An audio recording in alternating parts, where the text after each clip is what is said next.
Bom dia, tudo bem? A mensagem que Deus colocou para mim hoje, ela diz assim: tenha calma, pois é pela paciência que Deus mede o tamanho da fé e da perseverança. Senhor, tende misericórdia de nós. Perdoa, Pai, todos os nossos pecados. Livra-nos de todo mal. Nos afasta de tudo aquilo que não vem de Ti. Nós agradecemos, Senhor, por mais esse dia, por mais essa oportunidade de viver, pela Sua palavra, pelo Espírito, pelo amor.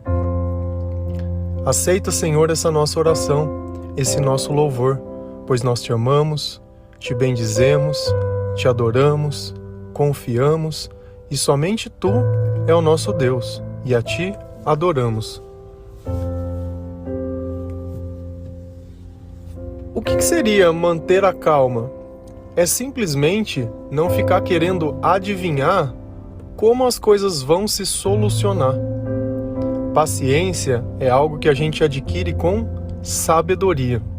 Sabedoria a gente adquire ouvindo a palavra de Deus, através também da oração, do louvor, da obediência e da vivência, baseado naquilo que Deus ensina. A paciência, ela não é uma questão de esforço. A paciência, eu não consigo entrar numa faculdade ou num curso para me capacitar a ser mais paciente, como tantas coisas a gente faz nessa vida. De repente, se você quisesse aprender a costurar, você podia se matricular numa aula de costura. Da mesma forma, quando a gente quer aprender a dirigir, a gente entra numa autoescola e outras pessoas acabam nos ensinando a fazer coisas que nós não saberíamos.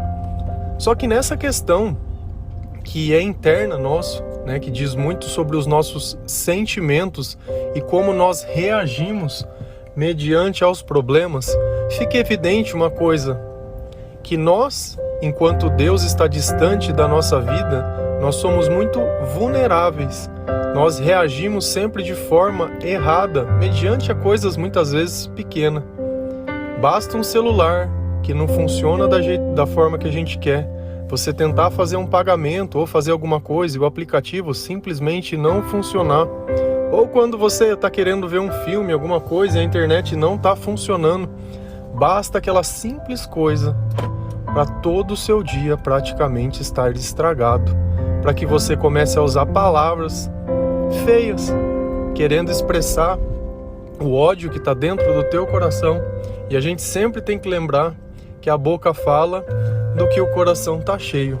E seja nas pequenas coisas, seja nas grandes coisas, Deus ele sempre está nos observando. A forma que nós saímos disso, a forma que nós passamos por isso e o quanto nós confiamos e acreditamos em Deus.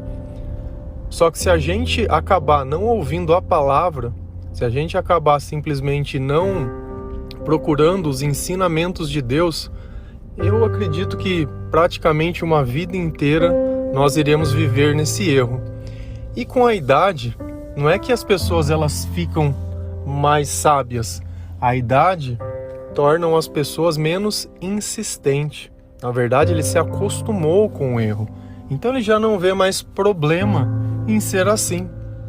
Essa geração de hoje, as crianças muitas vezes elas perderam o respeito pelos pais e pelos adultos. Quando eu era criança, meu pai e minha mãe me punia de forma severa se eu desrespeitasse alguém que fosse mais velho que eu.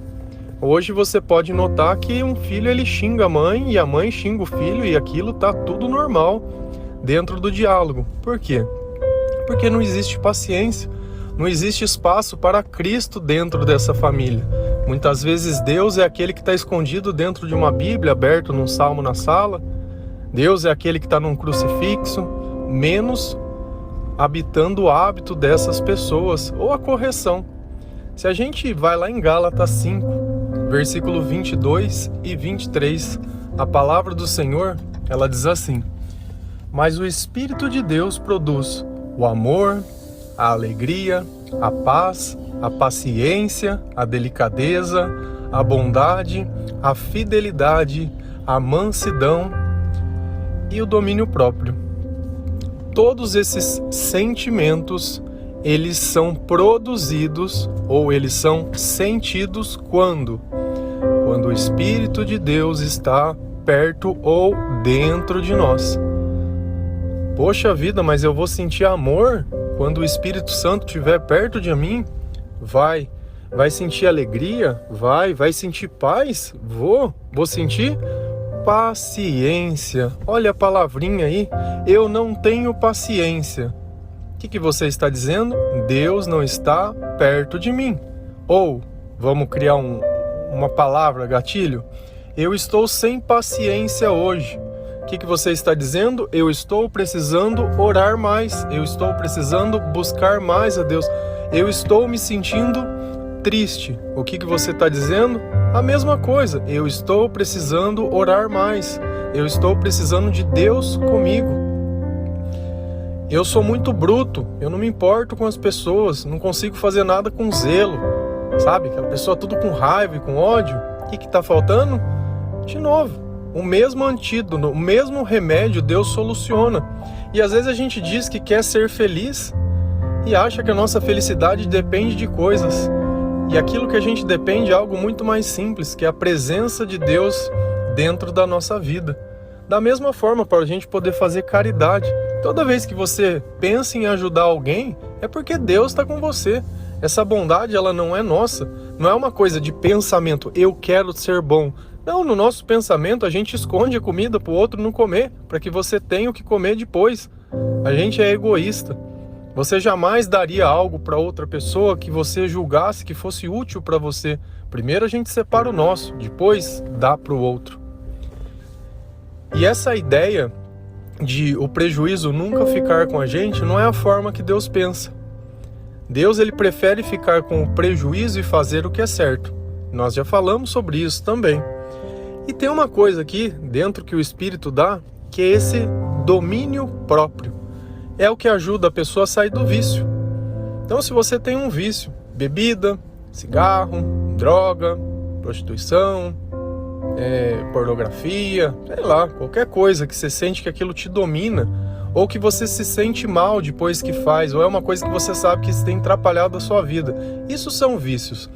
Vícios é tudo aquilo que você faz e se arrepende. Vamos tratar desse jeito. E que você sabe que de alguma forma aquilo não está fazendo bem para você, porque aquilo está te dominando. Então esse domínio próprio, ele só vem através da oração. Quanto mais eu me aproximo de Deus, mais calmos meus sentimentos ficam, melhor fica a minha paz, melhor fica a minha esperança.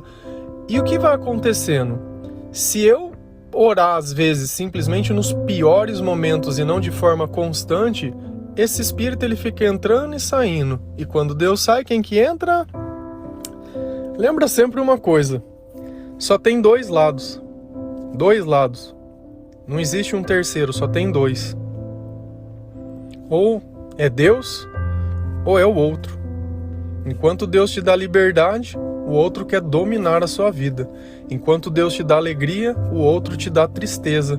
Enquanto um te dá paciência, o outro dá esse sentimento de imediatismo. A nossa ansiedade. Quantas pessoas não dizem, olha, eu estou ansioso.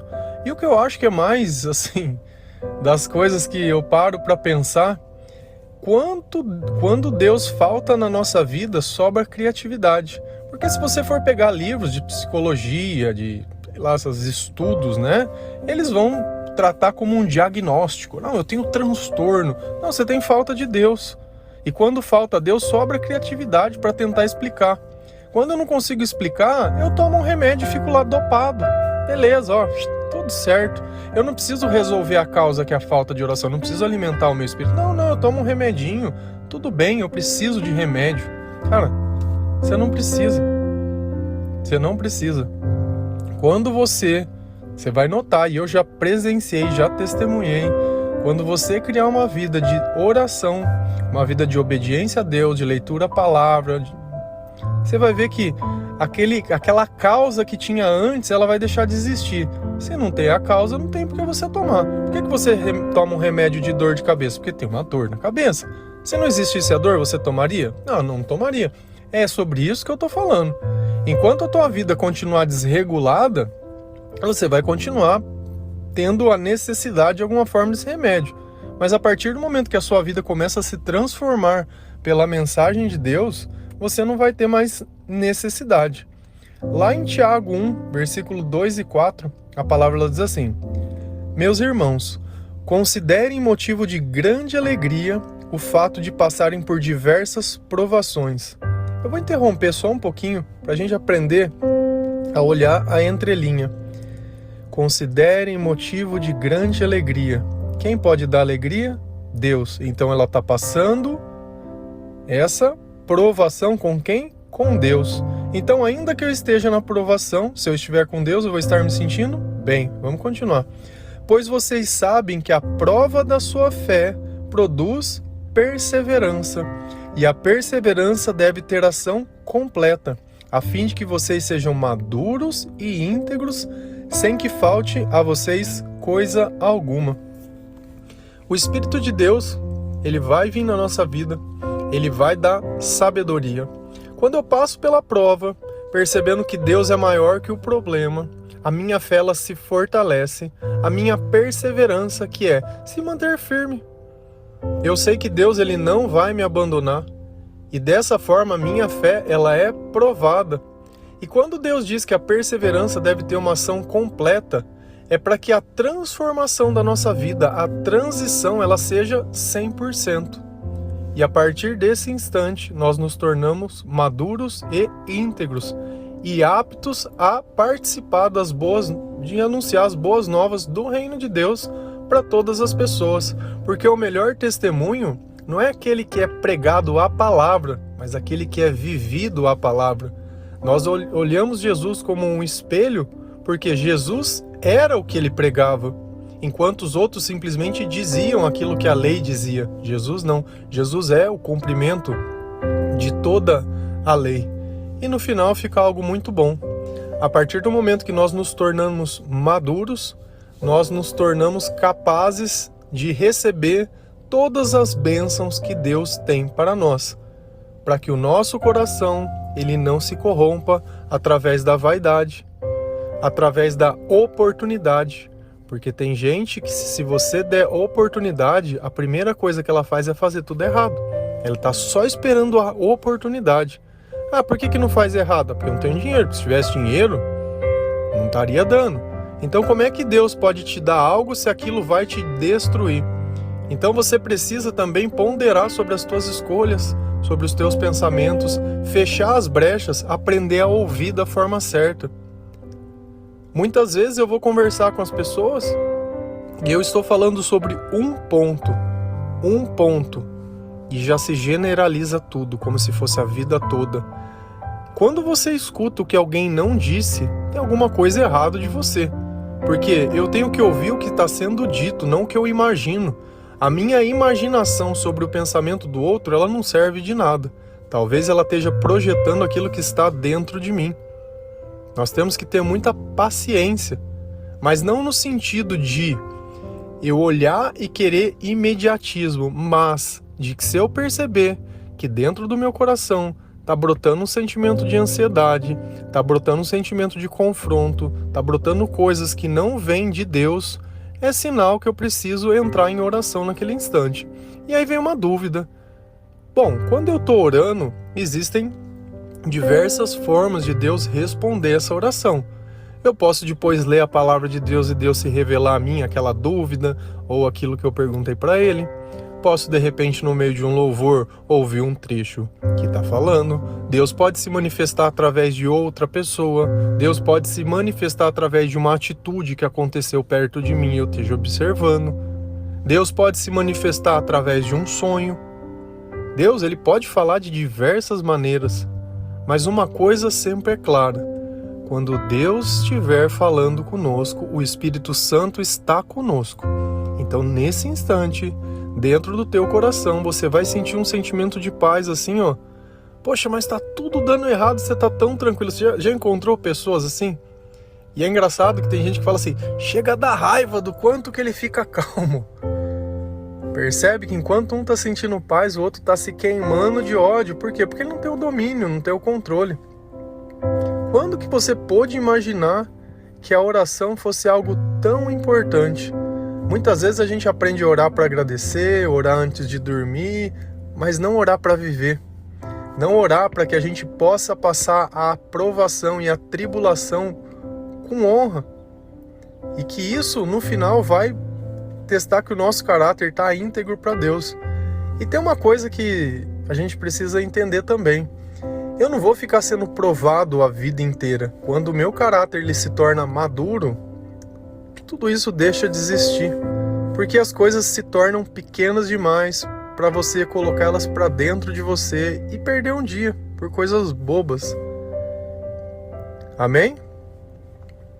Que Deus, o Espírito Santo, ele possa nesse instante, em nome de Jesus Cristo, habitar um pouco dentro do teu corpo, habitar os teus pensamentos, te dar clareza e que você possa sempre lembrar que onde tiver um sentimento ruim dentro de você, que Deus dê o desejo de que você possa estar orando. Ah, mas eu não sei orar. Orar é falar com Deus. Simples assim. E quanto mais a gente busca a Deus, quanto mais a gente lê a Bíblia, mais claro fica. Você não sabe orar? Ora um Pai Nosso. Tá ótimo, tá ótimo. Com o tempo você vai amadurecer também a sua oração. Pode ser um Ave Maria também. Não tem problema, tá? Não tem problema. Amém? Que o Senhor possa tocar a sua vida, que o Senhor possa abrir o teu coração e que Deus ele esteja no meio de nós, que Ele participe da nossa vida e que nós possamos ser merecedores da sua salvação. Deus abençoe, um bom dia.